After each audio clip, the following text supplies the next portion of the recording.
네, 미국의 집값은 계속 떨어진다는 소식이 거의 매번 지표를 통해서 확인이 되고 있는 것 같습니다. 네. 자, 그렇다면 오늘 앵커 브리핑에서는 어떤 소식에 주목을 하면 좋을지 앵커님 특히 어떤 포인트를 가지고 나오셨습니까? 일단 뭐 집값 얘기가 나와서 물가와 관련돼 있는 지표지 않습니까? 네. 물가 얘기를 좀 해보겠습니다. 첫 번째 포인트는 이제 물가는 하락세. 이제는 다들 물가가 하락세라는 거를 좀 체감을 하고 계신 것 같아요. 우리나라도 뭐 집값이 연일 계속 하락세를 보이지 않습니까? 네. 미국도 마찬가지고요. 그리고 최근에 이제 뭐 우리나라나 미국보다 더 심했던 물가가 좀 유럽이지 않습니까? 특히 독일 쪽이라고 보시면 될 텐데 러우 전쟁의 어떤 여파가 사실 독일을 비롯한 유럽 천연가스 가격이 상당히 강하게 급등하면서 문제를 일으켰었는데 유럽도 물가가 잡히고 있는 모습입니다. 독일 같은 경우에는 전월 대비 물가가 0.5% 하락하면서 시장의 예상보다 더 낮은 수준이 나오다 보니까 유럽마저도 이제 물가가 잡히고 있다. 물론 뭐 독일뿐만이 아니라 스페인이라든지 여타 유로존에 있는 국가들의 모든 국가가 물가가 잡히다 보니까 장 초반에는요. 그래서 이 유럽의 물가가 내려가다 보니까 금리가 조금은 안정된 모습을 보이긴 했어요. 다만 이제 미국의 지표까지 나오고 나서 소화를 해야 되는 부분들이 이따가도 말씀드리겠지만 8월까지 가서 조금은 이제 어떤 확증을 받고 싶다라는 생각 때문에 당장의 물가 하락세는 이제는 새로운 뉴스는 아니다. 이렇게 보셔야 될 것 같아요. 네. 자, 인플레이션이 완화되고 있다. 그런데 이제 제롬 파월 의장이 또 인플레이션에 대한 인식을 어떻게 하면서 그렇죠. 또 매파적인 발언을 이어나갈지에 대한 경계감은 더욱 커지고 있는 것이 블러드도 2024년까지 기준금리 인하는 없다라고 얘기를 해서 네. 많은 분들의 좀 경계심이 이전보다 커졌습니다. 모두 다 알고 있는 거긴 해도 그렇죠. 그래도 한 번 더 강조를 하면 아무래도 투자 심리는 위축되기 마련이죠. 네, 그래서 유럽에서도 물가가 하락하고 있다라는 긍정적인 뉴스가 있었고, 근데 네. 이제 약간 아까 말씀하신 것처럼 일단 지금 물가가 내려가는 상황에서도 이 분위기를 더 강하게 가기 위해서는 조금 더 긴축적인 발언이 이어지지 않을까라는 그런 내재된 심리는 깔려 있습니다. 네. 근데 여기서 이제 두 번째 포인트는 이제 중국 얘기를 좀 드리려는 게 이제 물가가 만약에 이런 이슈가 있었을 때 어떤 거냐. 중국이 제로 코로나 정책을 고수하면서 계속 봉쇄로 간다 그러면 물가의 하락세가 좀 저지될 수가 있어요. 네. 이를테면 공급망이 훼손되는 게 그렇습니다. 더 길어진다 그러면 야, 이거 물가가 생각보다 안 잡힐 수 있다라는 얘기들이 나올 수밖에 없는데 그래서 주 초반에 사실 노이즈가 좀 있지 않았습니까?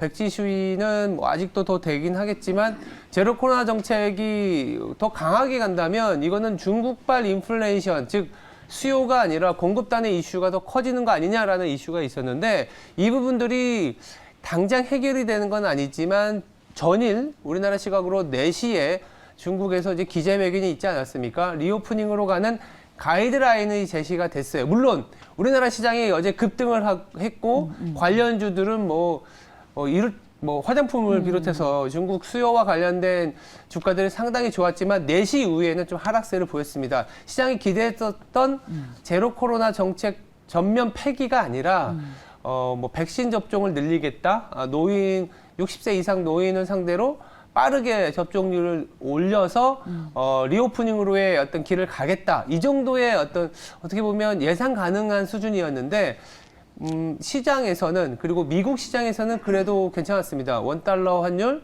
그리고 위안화가 강세를 보였고요. 네.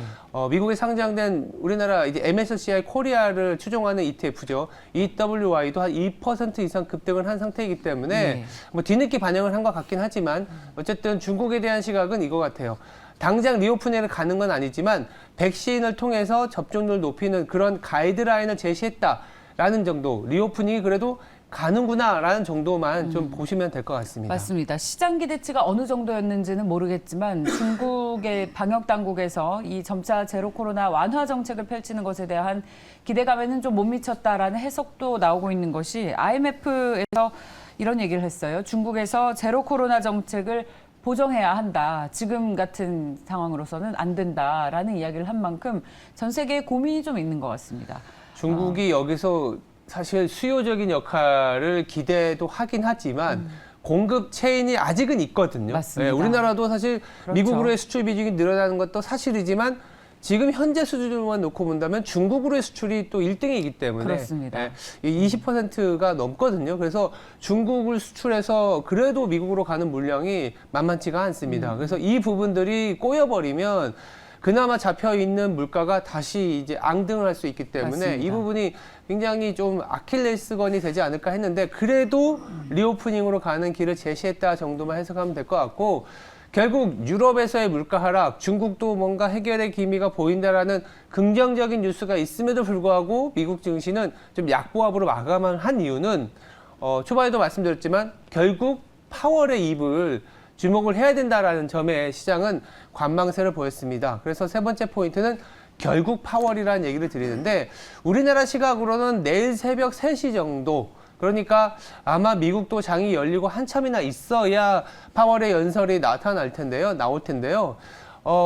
예상컨대 피벗에 대한 기대를 할 수도 있다라는 이런 한쪽의 의견도 있어요. 결국 파월도 지금까지 나오는 오늘만 하더라도 주택 지표에 관련된 데이터가 하락세를 보였기 때문에 FOMC 이후에 지난달 FOMC 이후에 나타났었던 그런 강경한 입장에서는 조금 선회하지 않겠냐라는 얘기도 있고요.